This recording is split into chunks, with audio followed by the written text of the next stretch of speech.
دیکھیے یہ میں نے تقریر ختم کر دی ہے. یہ صرف میرے بھائی کی فرمائش ہے، اس لیے 2 جملے عرض کر رہا ہوں، صرف 2 جملے، پھر انشاءاللہ اگلے سال بدر سے لے کر صفین تک اور صفین سے لے کر نہروان تک اسلام کو علی کے بیٹوں نے بچایا، اور نہروان سے لے کر کربلا تک اسلام کو علی کے بیٹوں نے بچایا. توجہ، نہیں جملہ پھر سے کہوں، بدر سے لے کر صفین اور صفین سے لے کر نہروان تک اسلام کو ابو طالب کے بیٹوں نے بچایا، اور نہروان سے لے کر کربلا تک اسلام کو علی کے بیٹوں نے بچایا، اور کربلا سے لے کر قیامت تک جس نے اسلام کو بچایا وہ علی کی بیٹی زینب ہے.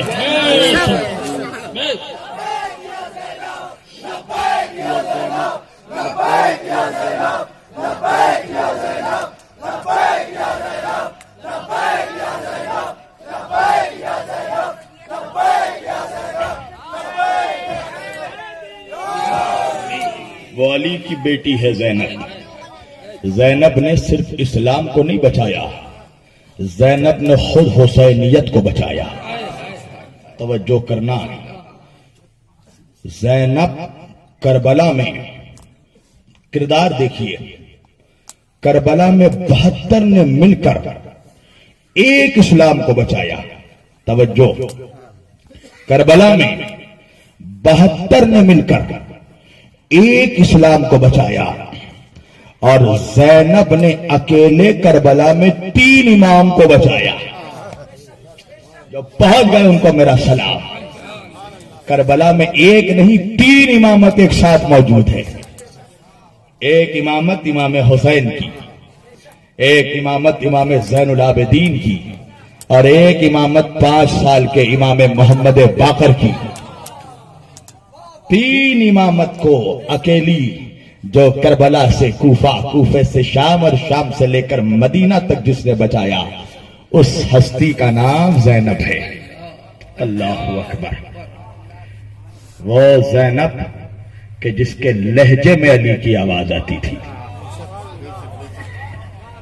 جس نے اپنے خطبوں کی دھار سے یزیدیت کی گردن اڑا دی. شریعت میں اس بی بی کو سیدہ زینب کہتے ہیں. وہ زینب کے جس نے اسلام کو بچانے کی خاطر اپنی پوری نسل قربان کر دی. توجہ کرنا، کربلا میں امام حسین کی بھی نسل بچ گئی، امام حسن کی بھی نسل بچ گئی. آپ دیکھیے، کربلا کے بعد حسن مصنع، امام حسن کے بیٹے زندہ رہے جن کی نسل سے سرکار غوث الاعظم ہے. اور کربلا میں امام حسین کے 2 بیٹے زندہ بچ گئے، امام زین العابدین اور امام محمد باقر پوتے. مگر زینب کا کوئی بچہ نہیں بچا. زینب کے فقط 2 بیٹے تھے، عون اور محمد. زینب نے اپنے دونوں بیٹوں کو نہیں بلکہ اپنی پوری نسل اپنے نانا کے دین پر قربان کر دی. عون و محمد کی شہادت کے بعد جب امام حسین نے کہا نا کہ زینب میری بہن اپنے ایک بچے کو تو بچا لیتی، اللہ اکبر، ایک بیٹے کو تو بچا لیتی. زینب نے کہا کہ میرے بھیا یہ تو اللہ کا احسان ہے کہ اس نے 2 بیٹے دیے، اگر اللہ زینب کو اور بھی اولاد عطا کرتا تو میں وہ بھی تم پر صدقہ کر دیتی.